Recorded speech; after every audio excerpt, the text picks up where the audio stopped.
Okay. Looks like we're recording. Well, thanks, Ryan. It's nice to see you again. Thanks for meeting me here. I Yeah, thank wanted to you. know how things were going with the community meeting and how you were preparing for the community meeting. I also wanted to talk a little bit about what's working, well, and what needs some work. And I would like to work a little bit on what we need to do to prepare. But before we get really going on this, I wanted to know if you have some initial concerns or issues or anything you want to talk through before we go on with an agenda, or if you had any agenda items you wanted to add. Uh, well, thanks. Thank you for allowing me to take a moment to think about that. Um, I just feel like because I actually have had one meeting, so I'm looking for the first meeting, and I'm looking forward to the next. I feel pretty apprehensive about going into it, just because I feel like the first meeting, maybe I went in too hot or something, because I got a negative reaction, and it was really jarring, and so I guess I'm kind of like thinking, I'm just kind of scared that I'll walk into this next one and they'll say something to this, similar effect of the first time, and or worse. Can we talk a little bit about what happened during that meeting? Yeah, so kind of like this. I was preparing for it in my head, and I'd taken some notes. Speaking of agenda, and so I, this is the first convening of the steering committee. The first time I've convened the steering committee, they've been meeting before, I've come on the scene. That's why I'm thinking, like, maybe I went in too hot because they already had, like, you know these group dynamics established, and kind of like a group culture, and I came in it with an agenda, and yeah, it just really didn't work out for me at all.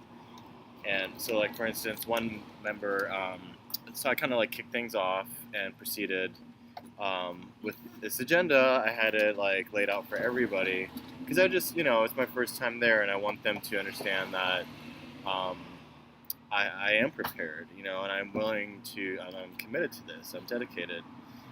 And so I hand out that agenda, and the first thing that one of the members does, I don't want to name them, but he stood up, and he was really angry at me, and he said, "I want you to know what we think of this project. It is never going to happen. No one takes it seriously." And he was just talking about basically how hopeless the cause was, because, like, the cops weren't in support of us. There's city planners who are giving us resistance, and then they basically told me that I didn't know what I was doing, and it just really cut me down. And my first initial response was just run, because I just didn't know what to do. I didn't know what to say, and I just kind of pandered to the group in a way and gave a really generic remark, and it didn't feel like it was well received. It didn't feel like it resolved anything, and maybe even tied into or fed into their perception that I wasn't genuine. And so I feel kind of bad about going into the next one. I don't really know, like, how to handle it. It was just so awkward. It was painfully awkward. So I'm hearing you're feeling a bit nervous and apprehensive about going to your next meeting. Yeah. Yeah. So when how long has this group been meeting up? Did they have an idea of how the meeting was going to go at all before you came? I don't know. It's a good question. I I should have asked that. Maybe that's something I could ask for this next meeting. Because I don't know. I mean, I just know that we had these goals, right? Like, we had to achieve these goals within a certain time frame, and because the hygiene center has an opening date. Like, that's our target date. So, in order to meet that target date, there's so many things that we had to get in line, that in line. So I know what we have to do, and I feel like I understand the project really well, and I would assume that they know what they're doing. Mhm. Well, I really appreciate all of the organizational skills that you bring with you, and I think it speaks a lot of for your dedication to the project. Um, and I get to hear all of this. I'm wondering if the other stakeholders and people participating in this project are getting the same like idea from you, um, that maybe there is another way we can present the information to this group. So we don't quite have the the wall. Do you have Yeah, any ideas of how we might be able to sort of reach a better working relationship and understanding for to where and also where we can utilize your organizational skills? yeah, it's a good consideration because we are kind of. I mean, that's why I was brought in because the group had reached an impasse, and so I feel like I know.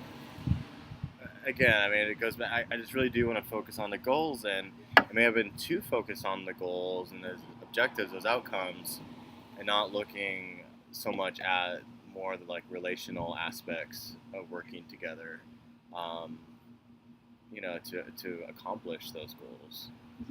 So that's something that, yeah, I think is worth exploring. Actually, like how do we want to work together?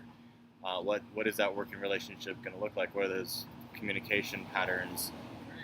What communication patterns are we going to set up very deliberately, or even you know just baseline, like just more informal networks? I don't. I'm sure they've. It seems like they're well bonded and everything, and I'm just brought in to, you know, like I feel like I'm almost brought in on top Right. of them. I don't know if that really makes sense. Yeah. And onto that, can we talk a little bit about how that might make them feel? Do you have an idea about how they might feel about having somebody just kind of come in? I should ask them that. That's another thing that I should just flat out and ask. Um, yeah, where I feel like in the first meeting I came in and I told. So maybe this next one, my preparation should really be more questions, like figuring out what questions to ask them. I don't know how they feel about me being there. I don't know what kind of group norms they've established. Right. Um, so those are all really that's really helpful. It actually kind of humanizes the situation in a way Yeah. too. Yeah. There's also I'm just Humanizes them. yeah. Yeah, and I'm just sort of noticing that there might be like an authoritarian theme, happening with this population. Um, it's a population that typically hasn't had a lot of power, and I'm wondering what we could employ to sort of empower them and have them give them more power and have you be a part of that. Do you have any ideas about that? Yeah, I am thinking just how right you are because these are people who've experienced homelessness, who experience houselessness. Um, and so I think that would be a valuable thing for the group.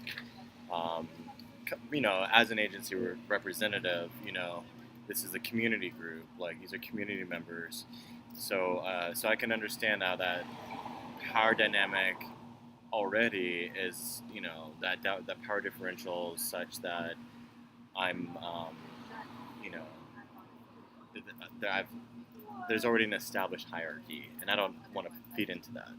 Right. Yeah. So maybe altering that structure, in my mind, if anything, like how we will share power.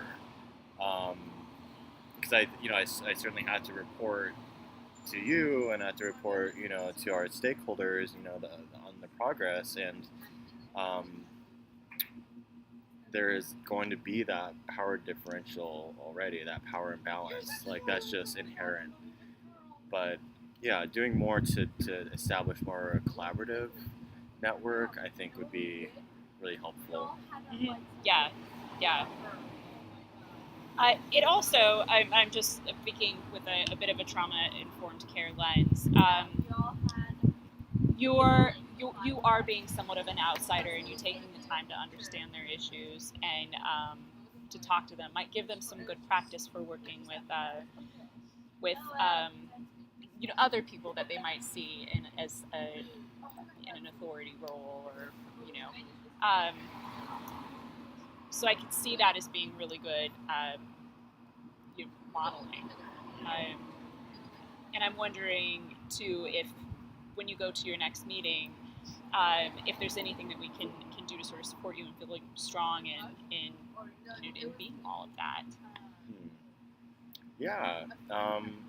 You're asking how can I best be supported in that? Yeah, yeah. What can I do as a in my position to help you out with that? That's a good question. I mean, I think helping me to process this is really helpful to see just a different angle. Because I tend to get narrowly focused on what I hope to achieve in my work. Um, so I think I just feel like that's really just to have your perspective and this time to share with you helps me.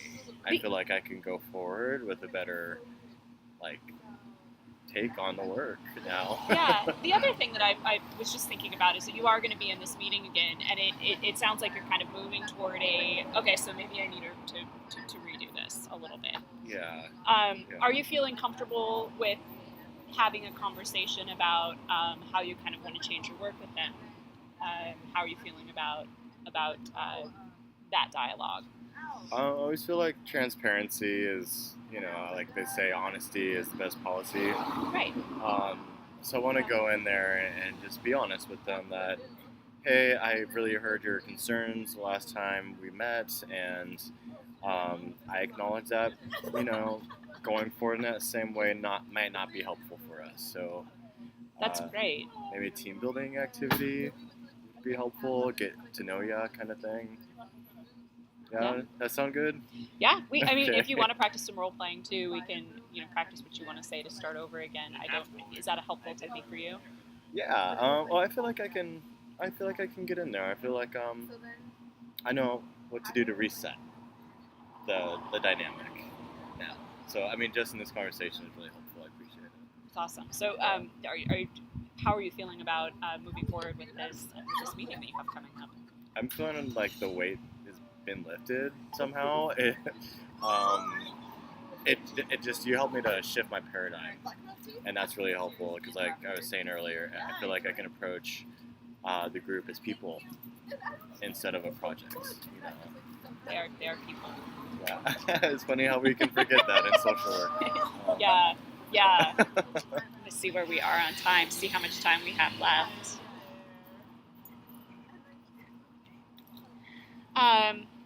On that note, we'll just keep going just a little bit longer. On that note, how are you feeling as far as like the workload goes? When you mentioned that it's difficult to see people as people, sometimes that can be a little bit of a sign that people are taking on a little bit much trauma. So, how's that going for you? Are you taking care of yourself? Can you tell me about some of your self-care techniques right now? Yeah, that's a good way to finish out, actually. Let's see. So, what I've been doing, I've been trying to limit my volunteer time out in the community. So I feel like I'm setting pretty good boundaries. Great. Setting boundaries and some personal relationships right now. I know we don't need to totally go into that, but I've just recognized where some of my energy pitfalls are, and I've done some work to mitigate that, remediate that. And I still like to go out kayaking, so making time for just the things I enjoy on the weekends. That's something that I try to be consistent about doing. It's great. Yeah. it's just something to pay attention to. And when you do start turning people into projects, it's a good time to take a pause and evaluate. Yeah. And certainly, if that's happening, I would more than encourage you to bring it up with me and we can discuss that. Yeah, again, just I feel like I was so that like deadline was kind of pressuring. It felt like a vice grip, um, and it is a heavy workload. There's nothing I can do about that. Um, I but just, I sorry, mean, uh huh. I don't mean to interrupt you, but if that's how you're feeling, please come to me. And the transparency between you and the community groups and people there and clients is something that we should have as well. And if you're having an issue with the workload, if there's something I can do to help you, I would like to do that. Okay. So we're Yeah. on the same team. Yeah, definitely. Well, thank you. I appreciate that. I think we're probably Yeah. about wrapped up. Yeah. Thank you.